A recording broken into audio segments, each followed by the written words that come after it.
Comenzando el tema, los fines y objetivos de la enseñanza, la diapositiva hace alusión a que los maestros planifican las clases teniendo como finalidad dejar un conocimiento significativo en sus alumnos, desarrollando una clase tomando en cuenta lo siguiente. En primer lugar, las materias que se imparten. En segundo, que el proceso de aprendizaje tiene que tener sentido. Por ejemplo, no se puede enseñar al alumno el número 189 si no ha aprendido el número 5. Es simplemente coherencia para que el aprendizaje se dé por consecuencia. Y número 3, que los materiales y recursos sean adecuados a su nivel de aprendizaje.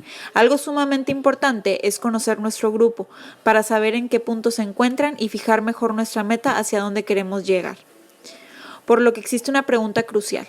Como maestra, ¿en qué momento conocemos a nuestro grupo?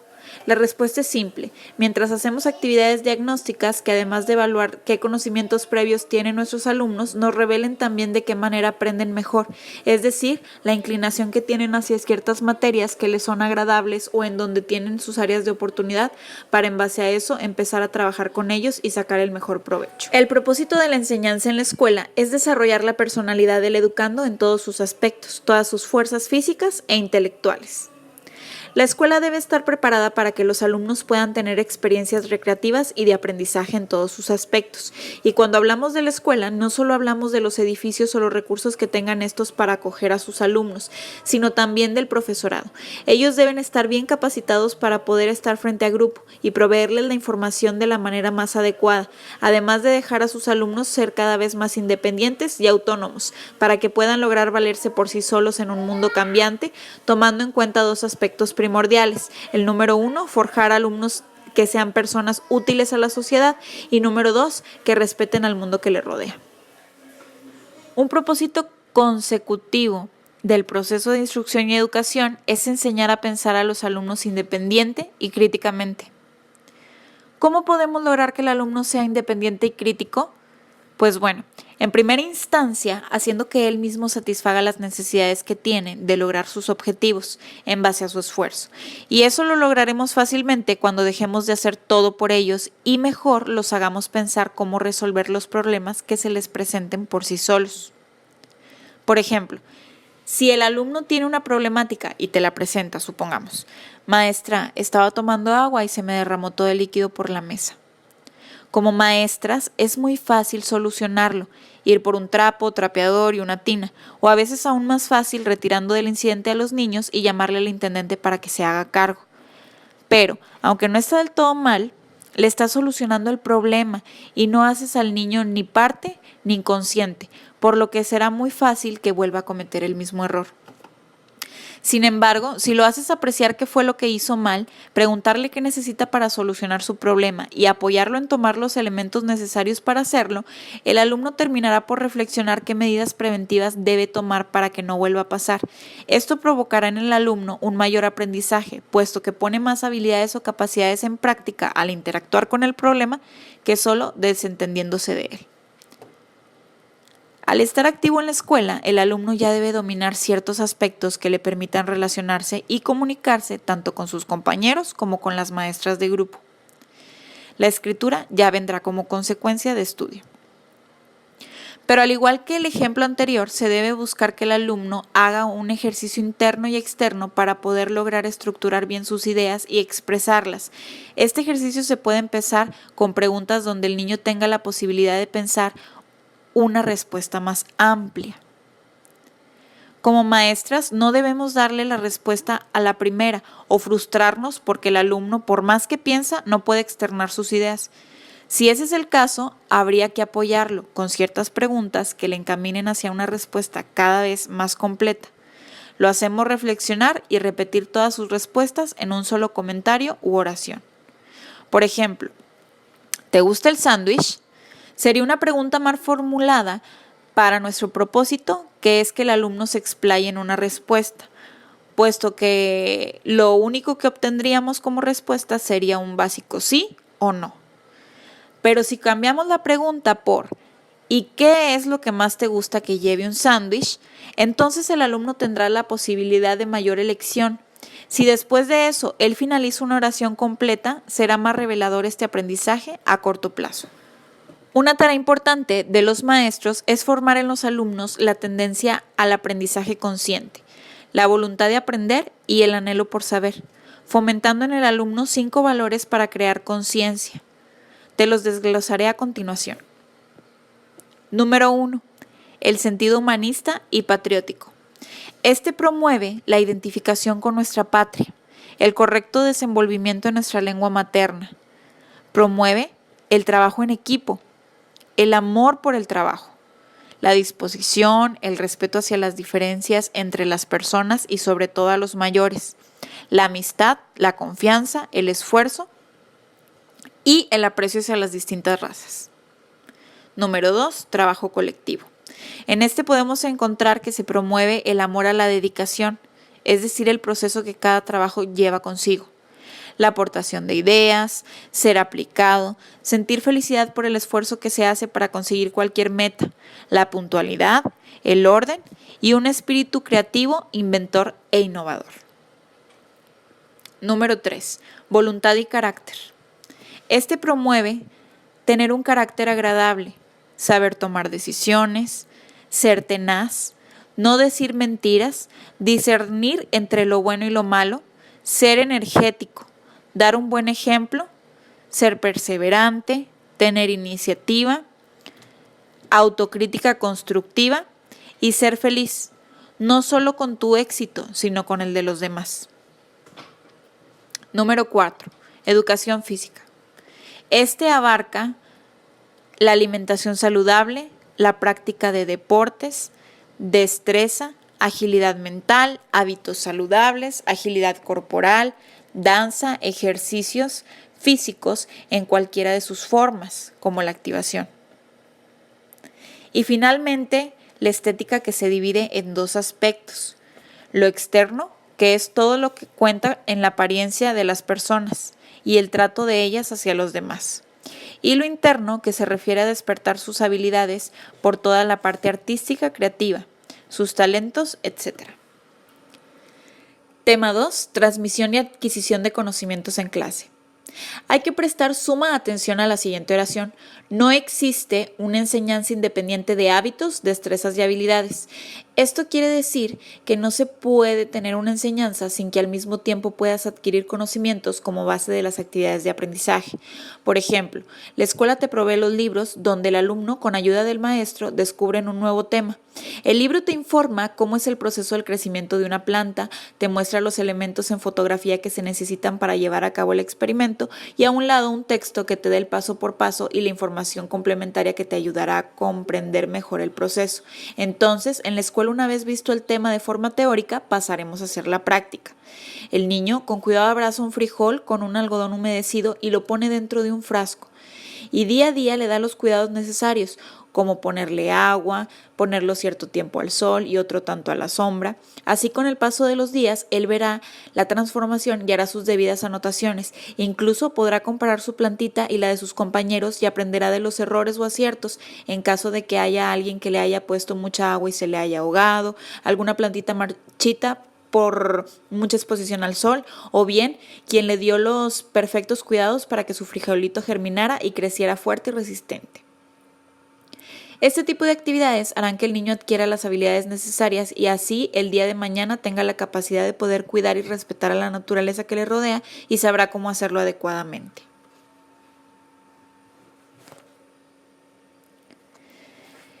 Si el maestro ha desarrollado bien esta fuerza psíquica en el alumno, este podrá adquirir conocimientos amplios y profundos, pero si el maestro se descuida en el desarrollo de dichas habilidades, destrezas y hábitos, la enseñanza proseguirá con dificultades. El procedimiento de la enseñanza durante las clases se presenta en las siguientes etapas generales. Número 1. La preparación intelectual del alumno para la adquisición de conocimientos y capacidades. Esto básicamente es preparar al alumno con una breve introducción del tema que se escogió, haciéndole preguntas para saber qué tanto conocen acerca de este y, ¿por qué no?, también darnos una idea de qué tanto desconocen de él. Número 2. La transmisión y adquisición de conocimientos en clase.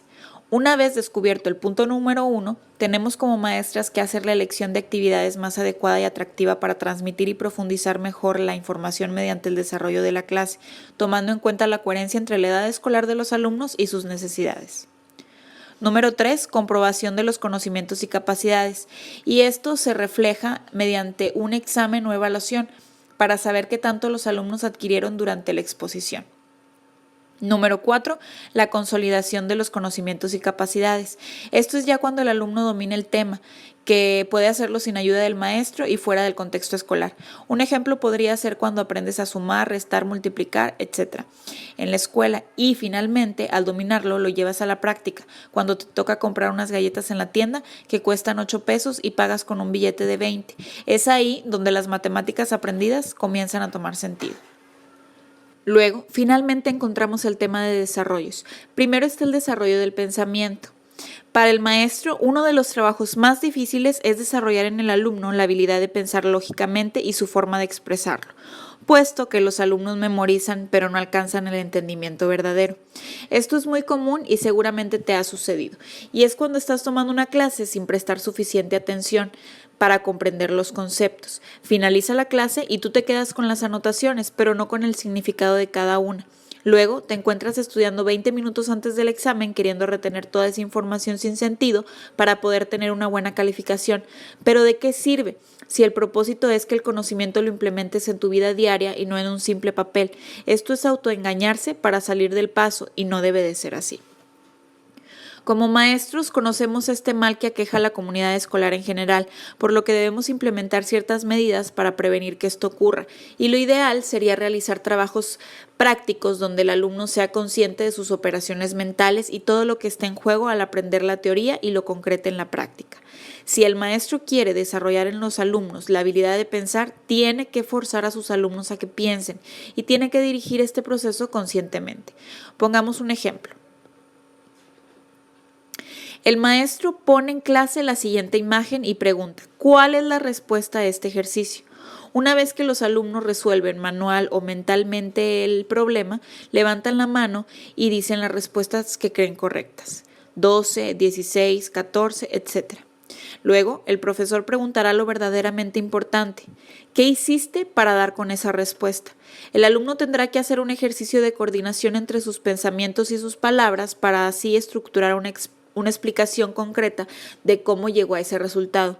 Y es entonces donde el maestro está haciendo consciente al alumno del proceso que tuvo que llevar a cabo para darle solución a un problema y que innegablemente ese proceso es el resultado de todo lo adquirido en clases. Se habla del juego como una estrategia muy importante en el preescolar, puesto que mediante él los alumnos aprenden casi sin darse cuenta. Y sí, es correcto, pero no es la única estrategia que existe para hacer que una clase sea atractiva o bien deje un montón de habilidades en sus practicantes. La experimentación es una estrategia igualmente buena, y es que, como se ha dicho a lo largo de la lectura, el hecho de que un alumno experimente hace que su pensamiento concrete mejor la información y la consolide. Mediante un experimento, el alumno pone muchas habilidades en juego. Supongamos que realiza el típico experimento del volcán que todos conocemos. El alumno ya tiene información previa de los volcanes, sus formas, dónde se localizan, qué pasa cuando hacen erupción, por qué pasa esto y las medidas preventivas, entre otras. Al llevarlo a la práctica, utiliza materiales y vestimentas adecuados para evitar accidentes. Aprenderá a seguir indicaciones para no perderse, atrasarse o adelantarse al procedimiento. Usa el pensamiento para suponer qué pasará a partir de una mezcla de bicarbonato, colorante y vinagre. Básicamente, formula hipótesis. Compara ideas suyas con las de sus compañeros. Supongamos, él pensó que habría alguna explosión, otros tantos que se calentaría el líquido y se saldría fuego, algunos más que probablemente se derramaría el líquido. Todo esto en base al resultado de la información previa que tienen del tema. Al realizar la mezcla se da cuenta que los ingredientes cambiaron de color, hicieron efervescencia y efectivamente se derramaron por el cráter del volcán, por lo que además contrastará sus ideas iniciales con lo que realmente sucedió. Ampliará su vocabulario, ya que habrá palabras desconocidas con las que se topará, como lo son cráter, efervescencia, lava, incandescente, derramar, y pasará a darle sentido por medio de un glosario. Al final, como lo dice abajo, así con el tiempo, el pensamiento creativo primitivo pasará a ser lógico relacionado con la comprensión experimental vivida. Con primitivo se refiere a que el pensamiento es el que tiene el alumno simplemente por ser el primero que se le pasa por la cabeza. Y pasa a ser lógico, pues al momento de ver cómo realmente funcionan las cosas, comprende las reacciones. Es entonces que despeja su cabeza de las ideas anteriores y para que este ejercicio de la experimentación sea efectivo, solo deja las que realmente sucedieron. Ya una vez hablado del pensamiento del alumno en general, nos vamos a conocer los 7 tipos de desarrollo que existen en el alumno. El desarrollo del poder imaginativo. El poder imaginativo del alumno de los primeros 4 años de vida está débilmente desarrollado. Aquí menciona que está débilmente desarrollado porque el alumno está en proceso de aprendizaje, aún está conociendo el mundo que le rodea y por tanto debe tener vastas experiencias para fortalecerlo. A veces no difiere entre ficción y realidad, entre situaciones imaginarias y reales. Es por eso que la lectura menciona que es importante que tanto padres de familia como maestros y o tutores les brinden suficientes momentos de lectura, teatro, de cine, parques, museos, bibliotecas. Esto con el propósito de que además de saber diferenciar entre estos 2 conceptos anteriores, el alumno también pueda fortalecer su imaginación y pueda crear cosas increíbles a partir de la creatividad que esta trae como consecuencia. El desarrollo de habilidades prácticas. El maestro siempre tiene que consolidar sus palabras por medio de demostraciones prácticas. Ya desde los grados inferiores hay que desarrollar en el alumno un número grande de habilidades. Esto en toda y cada una de las materias, principalmente las del tronco común, que son las siguientes: la comunicación por medio del lenguaje, el pensamiento matemático, el conocimiento del entorno, que abarca geografía, ciencias naturales, historia y cívica, las artes y los deportes. La iniciativa del maestro, su actitud personal hacia el alumno, el tacto necesario, la conducta cariñosa, la perseverancia, la forma de dar consejos, de criticar y aún de castigar constructivamente son condiciones necesarias para el éxito de su labor. Obrando así, el maestro provocará en el alumno un mayor interés hacia el aprendizaje, que lo demuestre y pueda a partir de lo que aprenda desenvolverse mejor en las materias, sentirse más seguro de sí mismo y cada vez ser más autónomo. Luego llegamos al tema de la memoria. En este encontraremos ambos lados del cerebro y sus funciones principales. Conoceremos el hemisferio izquierdo, que se refiere a todo lo relacionado con el pensamiento analítico, lógica, lenguaje y matemáticas. Por su lado, el hemisferio derecho, a la intuición, creatividad, el arte y la música. Comprender el diseño cerebral, en general, significa tener las condiciones para entender a un alumno e intervenir a través de estrategias pedagógicas que se adecúen a las necesidades de cada estudiante y aprovecharlas, explotarlas para un mejor impacto y mayor efecto de enseñanza. Desarrollo de los sentimientos. En los niños se puede apreciar una amplia gama de sentimientos: amor, compasión, amistad, celos, vergüenza, alegría, todas estas y más en forma tosca. El libro refiere que cuando los alumnos son pequeños son muy expresivos y no se limitan, pero conforme crecen se topan con situaciones en las que aprenden a hacer un alto y prevenirse así de cometer errores, lo que hace que poco a poco vayan puliendo sus sentimientos hacia todo lo que les rodea. Por ejemplo, imagínate que el alumno impulsivo, como todos los niños que empiezan a conocer el mundo, quiere explotar de alegría cuando ve un gatito callejero, pero muy lindo. Se le acerca y lo trata de abrazar fuertemente, pues esto es lo que le provoca, ya que siente que lo quiere mucho. A lo que el gato responde con una serie de arañazos, pues no está impuesto a que lo carguen siquiera, y el afectado comienza un ataque de pánico y llanto interminable. Es entonces cuando a partir de este suceso el niño aprenderá a que debe de cierta forma contenerse, gradualmente autorregular sus sentimientos, conocer bien al animal y asegurarse de que es inofensivo para poder demostrarle su afecto de esa manera nuevamente. Esto es un ejemplo de un sinnúmero de situaciones que harán que el aprendiz desarrolle sus sentimientos. El desarrollo de las convicciones. Las convicciones son ideas en general en las que cree una persona. No surgen ni se construyen solas, son principios y valores que determinan conductas y decisiones como resultado de un proceso de formación, el cual por lo regular inicia en la familia y va cobrando forma con el tiempo a partir de las ideas y enseñanzas que recibimos de las experiencias en nuestra relación con otras personas. en la escuela, en la comunidad y hasta en nuestro centro de trabajo. Las convicciones nos empujan, definen e incitan a actuar en lo cotidiano. Lo importante es que nuestras convicciones deben ser firmes e inalterables, ya que mantenerlas así es fundamental para fortalecer la identidad y permitirnos tomar decisiones que den congruencia a nuestro pensar, decir y actuar. El desarrollo de la voluntad nos muestra 3 tipos de personas o alumnos: los iniciativos y decididos, los impulsivos y los faltos de iniciativa. Te explico cada uno de ellos. Los que tienen iniciativa y son decididos son los que por lo general saben de lo que hablan, pues conocen acerca del tema. Eso los hace sentirse seguros, por lo que participan constantemente, abren paso, aportan ideas, son los líderes que mueven a sus compañeros para lograr sacar adelante las encomiendas. Los impulsivos son aquellos que tal vez no dominan del todo el tema y aún así hablan acerca de él. Hacen las cosas sin escuchar bien, por lo que en la mayoría de las ocasiones terminan teniendo fallos en sus tareas, ya que no captaron al 100% la idea. Y los faltos de iniciativa son aquellos grupos de personas que tienen poco interés en llevar a cabo cualquier cosa, no prestan suficiente atención, por lo que se sienten inseguros y prefieren que otros hagan sus trabajos o bien que se les diga todo el tiempo qué es lo que tienen que hacer. Fallan constantemente y se les tiene que estar detrás de ellos siempre, pues no tienen el mismo compromiso. Este tipo de personas tienen mucho que ver con el ejemplo de alumnos neófito, hiperdidáctico y desinteresado que hablamos en otro momento anteriormente. El desarrollo del carácter. El carácter está formado por los intereses dominantes, por los aspectos y convicciones, por las habilidades, destrezas y hábitos, así como los sentimientos y la voluntad, descritos anteriormente. Se actualizan por la influencia externa o definen el comportamiento del hombre bajo sus condiciones de vida. Partiendo de esto, se comprende que el carácter tampoco es una cualidad que existe desde el nacimiento, ya que si bien se dice que el carácter es hereditario de nuestros padres a nosotros y se trae en los genes como el físico, en gran medida es comprendido por todos estos aspectos anteriormente mencionados y se desarrolla con el paso de los años y las experiencias.